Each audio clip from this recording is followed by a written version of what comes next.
Again, thank you everybody for joining us live from West Texas at our launch site 1. Our second human space flight crew has gone to space and back up over the Kármán line, just over 351,000 feet. We're awaiting Jeff Bezos, who is now opening the hatch. Yes.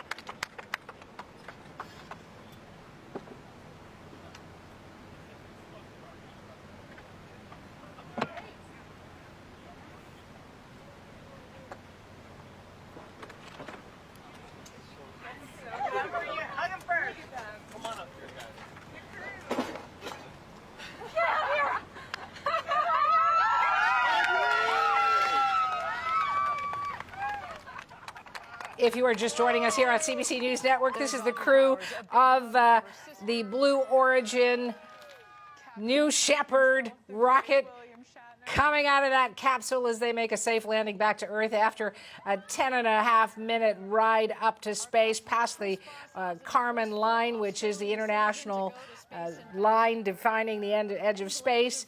And that is William Shatner, as I mentioned, 90 years old Canadian actor, Captain Kirk for decades on the USS Enterprise. Let's see if we can pick up what he's saying to Some big Jeff hugs Bezos. from their loved ones.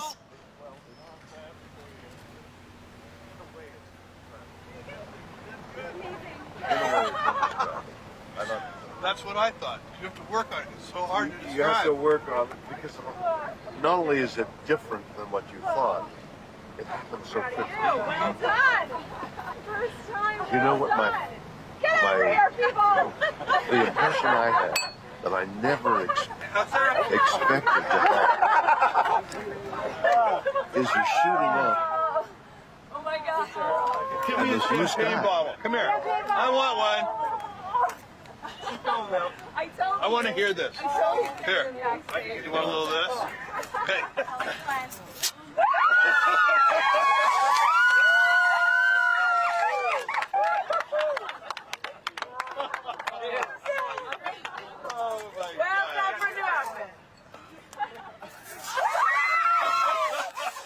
The champagne showers have begun. Smiles all around. William Shatner taking in the moment clearly. What you have done. If everybody in the world needs to do this. Everybody in the world needs to see the Oh my God. it was unbelievable. Unbelievable. I mean, you know, the little things of weightlessness. But to see the blue color go whip by, and now you're staring into blackness. That's the thing. The covering of blue, this sheet, this blanket, this comforter of blue that we have around us. We think, oh, that's blue sky. And then suddenly you shoot through it all of a sudden, as though you whip off a sheet off you when you're asleep, and you're looking into blackness, into black ugliness. And you look down, there's the blue down there, and the black up there, and it's just, there is Mother and Earth and comfort, and is there death? I don't know. Is that death? Is that the way death is? Whoop, and it's gone. Jesus. It was so moving to me. This experience has been something unbelievable. You see, yeah, you know, weightless, my stomach went up, and I thought, God, this is so weird. But not as weird as the covering of blue. This is what I never expected. Oh, it's one thing to say, oh, the sky and the thing and the fragile thing. It's all true. But what isn't true, what is unknown until you do it, is there's this pillow, there's this soft blue. Look at the beauty of that color. And it's so thin. And you're through it in an instant. It's what how thick is it? I mean, the atmosphere. Is it a mile? 2 miles? I mean, it depends on how you measure because it thins out, but maybe 50 miles. But you're going 2,000 miles an hour. So you're through 50 miles whatever the mathematics Fast. Yeah, really you know, fast. it's like a beat, and suddenly you're through the blue. And then it's And you're into black. And you're into, you know, it's mysterious and galaxies and things. But what you see is black. And what you see down there is light. And that's the difference. And not to have this, you have done something. I mean, whatever those other guys are doing, what isn't, I don't know about that. What you have given me is the most profound experience I can imagine. I'm so filled with emotion about what just happened. It's extraordinary, extraordinary. I hope I never recover from this. I hope that I can maintain what I feel now. I don't want to lose it. It's so much larger than me and life. And it hasn't got anything to do with the little green planet, the blue orb, it has nothing to do with that. It has to do with the enormity and the quickness and the suddenness of life and death. Oh my God. It's something. It's so beautiful. Beautiful, yes, beautiful in its way, but... No, I mean your words. Oh, my words. It's just amazing. I don't know. I can't even begin to express what I would love to do is to communicate as much as possible the jeopardy, the moment you see how the vulnerability of everything. It's so small. This air, which is keeping us alive, is thinner than your skin. It's a sliver. It's immeasurably small when you think in terms of the universe. It's negligible. This air. Mars doesn't have it. Nothing. I mean, and when you think of way carbon dioxide changed to oxygen, and what is it, 20%, and suddenly that level that sustains our life. It's so thin. To dirty it. I mean, that's another whole And you shoot subject. through, what you were saying about shooting through it so fast. So quickly, 50 miles. Then you're just in blackness. You're in death. Yeah.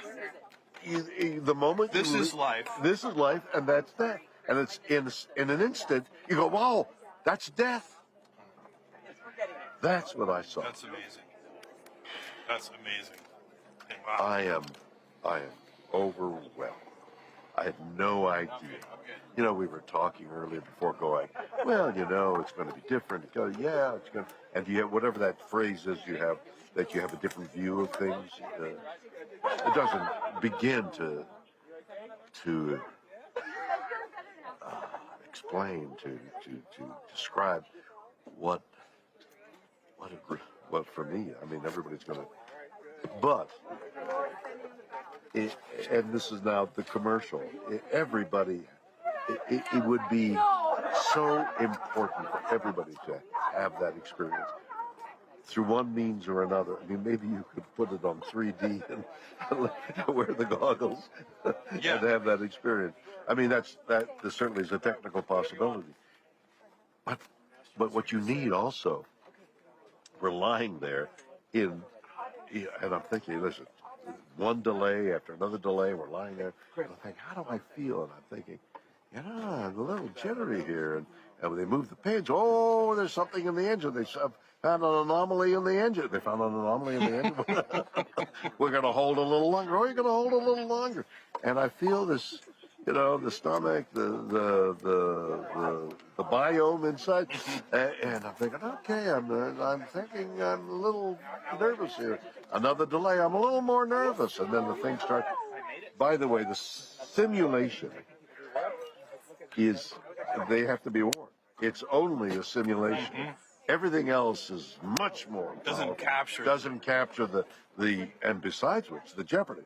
Bang! This thing hits. You go, that wasn't anything like the simulation. The G-force. The G-force. And just tell me, what's going to happen to me? Am I going to be able to survive the G-forces?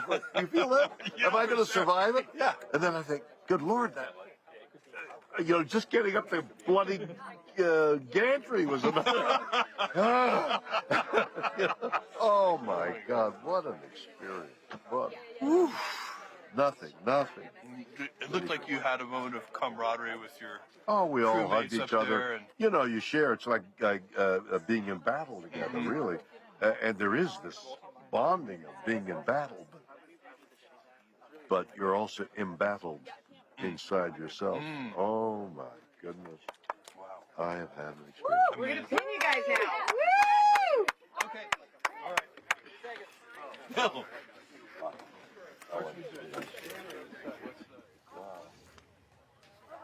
Welcome inside the CBC newsroom as we continue to watch what is unfolding in the desert of Texas.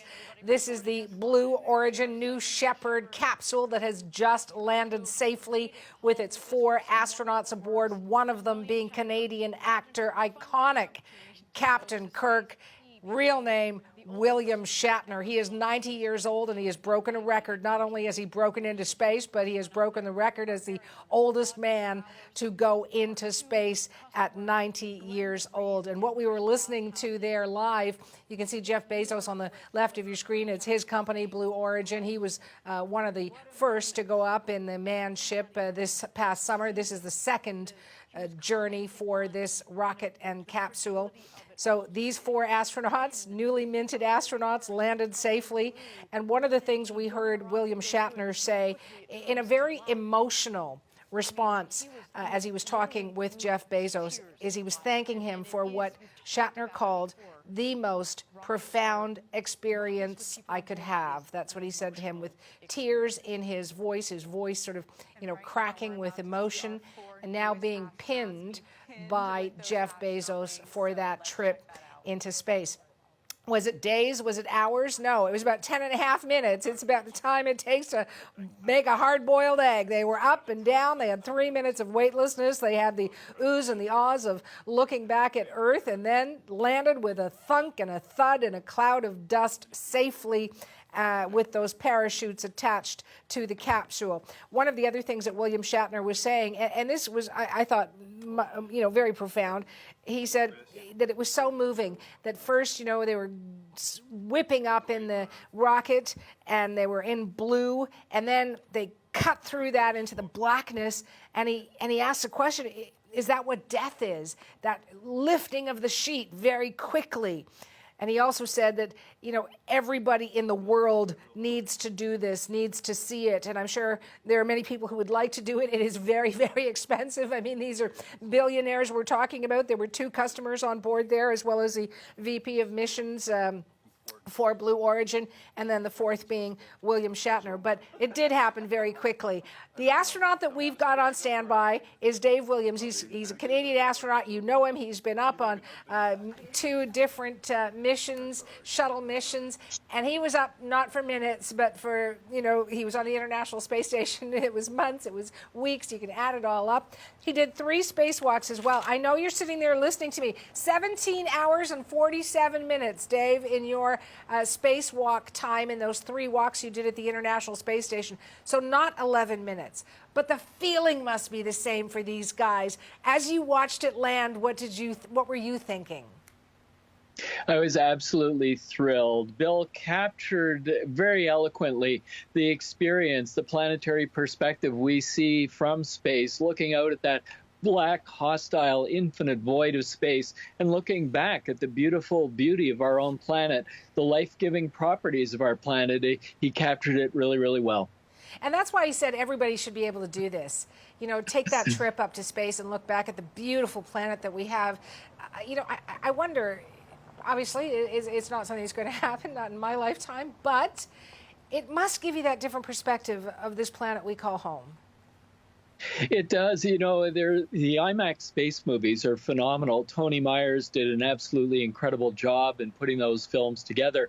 If I were to go and watch one like the Hubble Space Telescope IMAX movie, if you watch it in 3D in an IMAX theater, It's probably 80% of what it's like being in space. Of course, being there for real, you get that additional experience, but just simply being able to see the unique views of our planet from such a perspective, it's something that we can all experience here on Earth by going through these experiences in a theater or in a virtual reality environment. Yes, I've seen that, the IMAX version of our planet, and you're right, you come away with this sense of incredible awe, because not only are the pictures amazing, but just the whole sense of being immersed in that in the 3D. You're right, it's a visual treat.